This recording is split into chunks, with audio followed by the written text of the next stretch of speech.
Hi friends, అందరూ బాగున్నారండి. గుబురు ఉంది కదని సరదాగా అలాగే వెళ్ళామండి. అయితే మా అబ్బాయి ఐస్ క్రీమ్ కావాలన్నాడు. సరే చేపిద్దాంలే అని అడిగాను. అయితే చాలా చక్కగా ఎదిగాడు. ఐస్ క్రీమ్ అది మడండి, అది చాలా చక్కగా అది చాలా గట్టిగా కొట్టి దాన్ని చాలా చక్కగా చేసాడండి.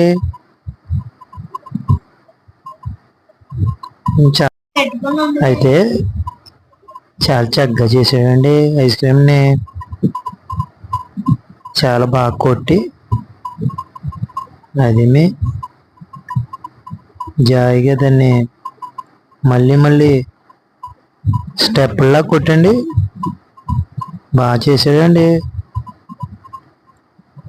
అయితే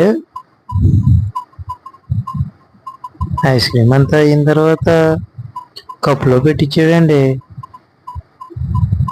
లాస్ట్ మా అబ్బాయి తిన్న తర్వాత బిల్లు చెప్పగానే కొంచెం నా గుండె కిందకి జారినట్టు అయింది. కానీ మా వాడు తిన్న తర్వాత ఆనందం చూసి చాలా సంతోషపడ్డానండి. థ్యాంక్స్ అండి. వీడియో నచ్చితే లైక్ చేయండి, షేర్ చేయండి, సబ్స్క్రైబ్ కూడా చేయండి. థ్యాంక్ యూ అండి.